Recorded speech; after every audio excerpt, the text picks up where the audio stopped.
한민복 시인의 눈물은 왜 짠가라는 시가 있습니다.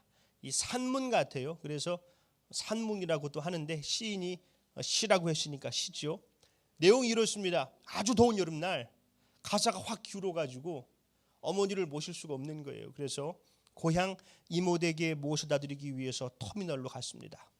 이 차 시간이 조금 남고 하니까 어머니가 고깃국을 먹으러 가자는 거예요. 어머니는 평생 중이염을 알아오셨기 때문에 고기만 드시면 귀에서 이 고름이 나오신답니다. 그럼에도 아들 때문에 고깃국을 먹자고 하시는 것이죠. 이 더운 여름날이면 고기를 많이 먹어야 더위를 안 먹는데 고깃국이라도 되게 먹어둬라 그러시고는 함께 설렁탕 집에 갔습니다. 함께 이제 설렁탕을 다대기 풀어서 먹고 있는데 어머니가 주인 아저씨를 불러요. 무슨 일이시냐고. 아이고 설렁탕에 소금을 너무 많이 넣어갖고 국물이 좀 짜졌다고 국물 좀 더 주실 수 있냐고. 아이고 그러겠다고 흔쾌히 국물을 더 드렸습니다. 어머니는 주인이 안 보는 틈을 타서 아들의 뚝배기에 국물을 덜어주시는 거예요. 시인이 당황해서 이렇게 받았죠. 아이고 어머니 왜 그러시냐고. 주인은 애써 그 모자에게서 시선을 돌리기 위해서 애를 썼어요. 그만하시라고 하면서 이 뚝배기로 어머니를 툭 밀면서 이 뚝배기끼리 부딪히는 소리가 너무 서러운 거예요. 그러면서 시인이 얘기를 합니다. 나는 울컥 치받치는 감정을 억제하려고 설렁탕에만 밥과 깍두기를 마구 씹어댔습니다. 그러자 주인 아저씨는 우리 모자가 미안한 마음 안 느끼게 조심 다가와 성냥갑만한 깍두기 한 접시를 놓고 돌아서는 거였습니다. 일순 나는 참고 있던 눈물을 찔끔 흘리고 말았습니다. 나는 얼른 이마에 흐른 땀을 훔쳐내려 눈물을 땀인 양 만들어 놓고 나서 아주 천천히 물수건으로 눈동자에서 난 땀을 씻어냈습니다. 그러면서 속으로 중얼거렸습니다. 눈물은 왜 짠가? 눈물이 왜 짤까요? 눈물이 짜다는 것은 눈물을 맛봤다는 것이죠. 먹어봤으니까 짠 줄 알죠. 눈물을 먹어봤다는 것은 눈물을 흘렸다는 것입니다. 눈물겹게 살아본 사람들은 압니다. 눈물이 얼마나 짠지를. 목이 메이도록 눈물을 삼켜본 사람들은 알죠. 눈물이 얼마나 짠지, 사는 게 얼마나 목이 메이는지. 서기양 작가는 새들은 모래를 삼킨다라는 책에서 나도 너도 울면서 이 세상에 왔다는 것이 무엇을 의미하겠는가? 눈물로 점철된 길을 걷는 것이 인생이기 때문이다 그랬습니다. 눈물로 점철된 길을 걷는 것이 인생이다. 시편의 말씀을 빌려서 달리 표현해보자면 눈물을 뿌리면서 사는 게 인생이라 할 수 있을 것입니다. 성경에서는 죄가 유입되고 땅이 저주를 받았다 그래요. 그래서 땅은 엉겅퀴를 내고 가시를 냅니다. 먹고 살려면 땅을 경작해야 되는 거예요. 땀을 흘리며 노동을 해야 살아갈 수가 있습니다. 이 노동이 고통이 되는 것이죠. 윤성학 시인의 소금시라는 것이 있어요. 로마 병사들은 소금 월급을 받았다. 소금을 얻기 위해 한 달을 싸웠고 소금으로 한 달을 살았다. 나는 소금병정, 한 달 동안 몸 안에 소금기를 내주고 월급을 받는다. 소금방패를 들고 거친 소금밭에서 넘어지지 않으려 버틴다. 소금기를 더 잘 씻어내기 위해 한 달을 절어 있었다. 울지 마라. 눈물이 너의 몸을 녹일 것이니. 먹고 살려면 내 몸에 이 소금기를 내줘야 된다는 거예요. 땀을 흘려야죠. 그 대가로 소금을 받습니다. 그리고 내 몸에 소금을 다시 만들어요. 다시 소금을 내주고 소금을 받아 소금을 만드는 이 밥벌이. 먹고 살려면 밥을 벌어야 합니다. 밥을 벌려면 밥을 먹어야 돼요. 밥을 먹으려면 밥을 벌어야죠. 이 처절한 순환. 한두 끼 먹는다고 해결될 문제가 아니죠. 숨이 붙어있는 한 그런 계속 그렇게 살아야 하는 것입니다. 시인은 울지 말라 합니다. 눈물이 너의 몸을 녹일 것이라고. 그런데 성경은 뭐라고 말씀합니까? 마태복음 6장 31절로 32절이지요. 그러므로 염려하여 이르기를 무엇을 먹을까, 무엇을 마실까, 무엇을 입을까 하지 말라. 이는 다 이방인들이 구하는 것이라.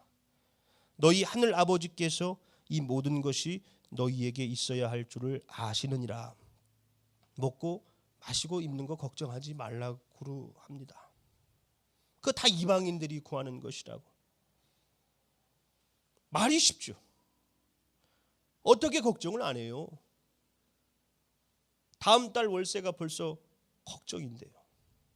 공과금에 이자에 애들 학원비에 돈 나갈 곳이 그렇게 많은데 자본주의 사회에서 어떻게 돈 걱정 안 하고 살 수 있습니까? 이 모든 것이 우리에게 있어야 할 줄을 아신다면 좀 주시면 좋겠는데, 그러면 염려 안 하겠는데. 그런데 그런 생각을 한번 해보게 됩니다. 주님께서 내게 먹을 것을 주시지 않은 적이 있었나? 주님께서 내게 마실 것을 주시지 않은 적이 있었는가? 주님께서 내게 입을 것을 주시지 않은 적이 있었는가? 없었습니다. 주님은 나에게 먹고 마시고 입을 것을 항상 주셨지요. 그런데 왜 걱정할까? 왜 걱정할까요? 나의 욕망만큼 먹고 살지 못하기 때문일 거예요. 우리는 채울 수 없는 결핍을 먹고 마시고 입는 것으로 채우려고 하는 것 같습니다. 그러다 보니 늘 이 문제에 사로잡혀서 다른 사람들과 나를 비교해 보면서 나도 저러고 살아야 되는데 왜 이러고 궁상 떨면서 사는가, 그렇게 염려 속에서 살아가고 있는 것이죠. 바울 사도는 디모데전서 6장 8절에서 이렇게 말씀합니다. 우리가 먹을 것과 입을 것이 있은즉 족한 줄로 알 것이니라. 먹을 것이 있고 입을 것이 있으면 족한 줄로 알라는 것이죠. 달리 말해서 먹을 것이 있고 입을 것이 있으면 됐지 뭐가 더 필요하냐는 것이죠. 예수를 믿고 하나님의 자녀가 돼서 먹을 게 있고 입을 게 있으면 됐지 뭐가 더 필요하냐. 좀 매정하게 들릴 수도 있을 것 같아요. 지난주에 이모네 식구들과 함께 예산에 갔어요. 점심에 김치찌개가 드시고 싶다고 하셔서 제가 실력 발휘 좀 했습니다. 어머니는 제가 끓인 찌개를 드시고는 군산에 김치찌개집을 차리겠다 하셨어요. 찌개는 네가 끓이고 반찬은 언니가 하고 서빙은 내가 하고 그러면 우리 모두가 다 같이 사는 거야 그러시길래 우리 모두가 다 같이 망할 수 있으니까 그러지 말자고 말려드렸습니다.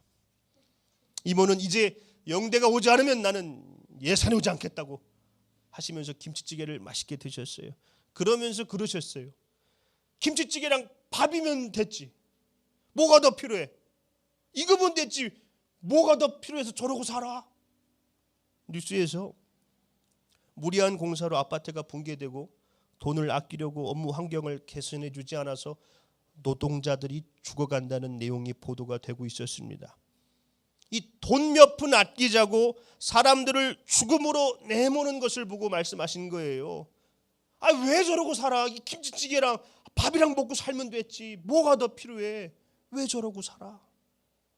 우리가 먹을 것과 입을 것이 있은즉 족한 줄로 알 것이니라.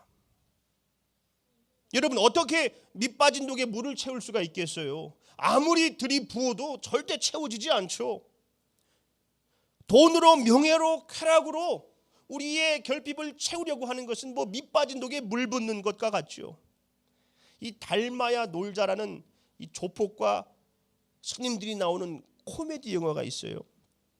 이 조폭들이 상대 조직원들을 피해서 절로 도망갔습니다.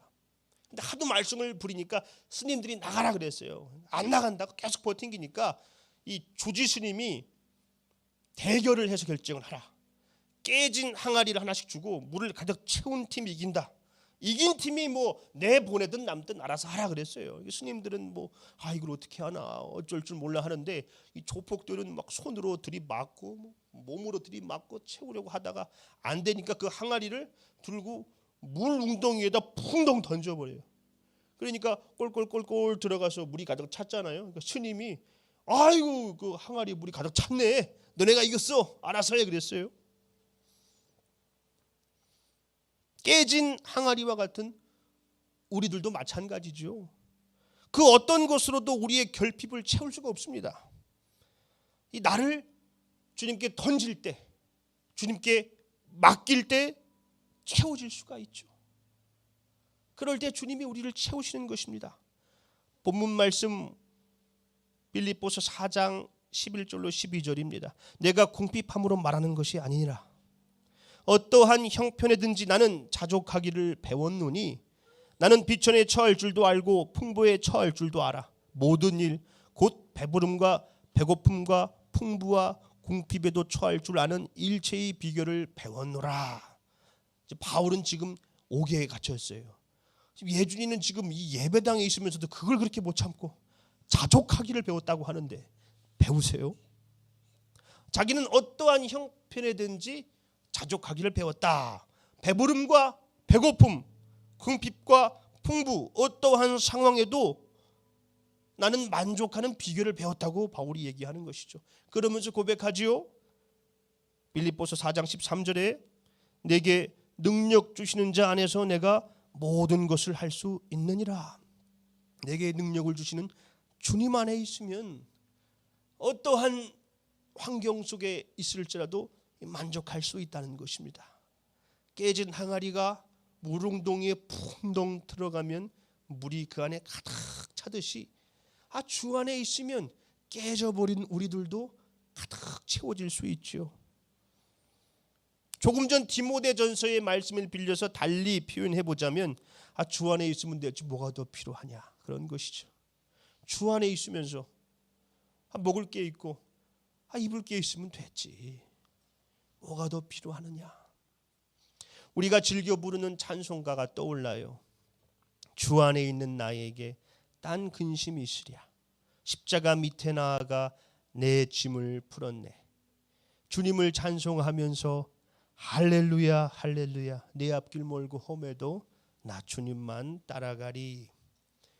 눈물로 점철된 길을 걷는 것이 인생이라 하지만 성경은 분명 눈물을 흘리며 씨를 뿌리는 자들은 기쁨으로 거둔다 했습니다. 주 안에 있는 자들의 눈물은 어떤 눈물입니까? 천국에서 주님이 닦아주시는 눈물이 아닙니까? 그러니 우리 앞길이 멀고 험할지라도 주님만 따라가야겠습니다. 말씀을 맺습니다. 주님을 처음 만났을 때는 주님밖에 없었는데 지금은 주님 밖에 있는 나를 발견합니다. 우리 새아도 벌러덩 넘어갔던 그 복음의 소식을 처음 경험해서 예수를 믿고 하나님의 자녀가 됐을 때 주님이면 만족했는데 지금은 다른 것들로 나의 결핍을 채우려고 하는 것을 봅니다. 깨진 항아리를 물 웅덩이에 풍덩 던지듯 깨지고 무너진 나를 주님께로 던져야겠습니다. 빌립보서 4장 6절로 7절입니다. 아무것도 염려하지 말고 다만 모든 일에 기도와 간구로 너희 구할 것을 감사함으로 하나님께 아뢰라. 그리하면 모든 지각에 뛰어난 하나님의 평강이 그리스도 예수 안에서 너희 마음과 생각을 지키시리라. 아무것도 염려하지 말고 주님 안에 온전히 거할 때 주님의 평강이 우리의 마음과 생각을 지킬 것입니다. 그럴 때 우리는 고백할 수 있을 거예요. 주 안에 살면 되지 뭐가 더 필요해. 내게 능력 주시는 자 안에서 내가 모든 것을 할 수 있느니라. 우리 함께 찬양 드리겠습니다.